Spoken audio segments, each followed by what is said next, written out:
fallen has fallen. Now, as of this moment, they technically haven't fallen all of the way down, but man, does it not look good. And on top of that, Fallen isn't going to be in the finals or in the bracket stage for them. But I thought this stat you see on screen here was actually pretty intuitive. It's talking about how when they have 5v4s, they basically can't convert 5v4s at near the level of a team to their caliber. They're considered to be a top 5 team. And when you're barely completing around 60% of your 5v4s, like that is, for lack of a better term, unacceptable in the tier 1. Do you think that we're starting to see the chinks in the armor of Furia and that they're no longer like that locked in top 3 team? I know that Pat is looking at me with, I never said they were top 3 eyes. So Davis, I'm gonna let you start. I think it's basically the story of what this tweet says in the second half. Maladoy did not play good this event at all, and we've talked about that a lot. When Maladoy doesn't play good, this team doesn't look very good. And the games that they've lost are very surprising to me, losing to B8 and 3D Max. 3D Max has looked a little bit better with their new pickup, but still, like, these are 2 teams that Furia should beat no problem. And it seems like every event recently, they've had super shaky games against teams that they should beat. So I agree. I think they've fallen a little bit, and it's something within the strats, or maybe Maladoy is just not pulling his weight like he was at the end of last year when he was really red hot, but something's going on. Look.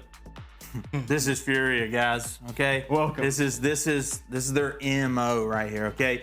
Now, I did always put Furia up there in terms of rankings. Like, I'm pretty sure I had them as number 2 because, like, as bad as they are, they can somewhat be a dominating force. But it does ride off of, unfortunately, Maladoy. And you know, he's coming off his rookie season. He gets Rookie of the Year. He gets like number 6 HLTV. He's coming off this high. But ever since we go into that major and then up to now, it's the pressure must have gotten to him because he just cannot perform anymore. And I thought online would be maybe where he would excel a lot more because, you know, the pressure's kind of not there as much. You know, you're in the comfort of your studio or house or wherever they do their playing at. But he just, unfortunately, I don't know if he gets in his head and you're relying on what you talked about earlier with the IGLs of falling to make these plays to pretty much catch them out. I mean, we have like a handful of times where he is, you know, took the round in his own hands to secure them around, to either swing the economy or to get them those final couple rounds. And it's like, that's supposed to be like Maladoy's job as the operator. He's supposed to be the swing person who swings it in your favor. And as you look from the stats, he's clearly not doing that right now. And he's not the only one, not to just hog just on Maladoy. It's not just him. But the Opper is that class on your team that you look to really swing it into your favor. I mean, he's been unable to do that. It's an OP gun. I mean, that's why we were just talking about Ultimate, Sampaius, and Brothy and like how they are and are not performing. But I mean, I think that we looked at through the wrong lens at the end of last year. To your point, you're talking about all of those moments. At the epicenter of all of those moments is really Fallen. It was not, I mean, Maladoy was there for those moments. And sure, Fallen with the double op, gave Maladoy the op, let him rip it, blah, blah, blah, right? It's like, but a lot of those are crazy Fallen plays. Like right now, Davis is doing a little behind the scenes look at how great the Falcons are and why they're absolutely not an inconsistent team.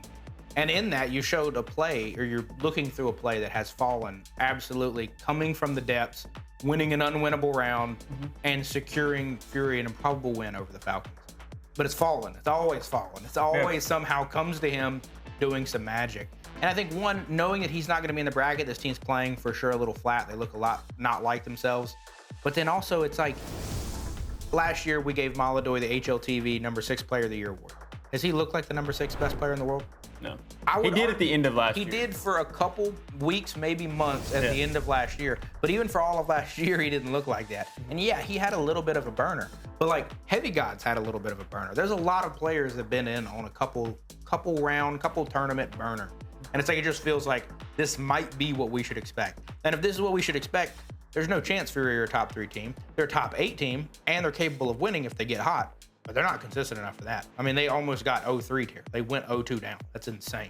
Yeah, I do agree with that statement too. I think Maladoy is one of those guys where when things are going well for the team, he tends to excel. And like in the early stages of rounds, he really excels and he can get multi-kills. But he's not the most clutch guy on the team. And when things are kind of down for the team, he's not going to be the guy that kind of pulls you back. It is always Fallen that kind of gets the guys back together, makes an unwinnable play.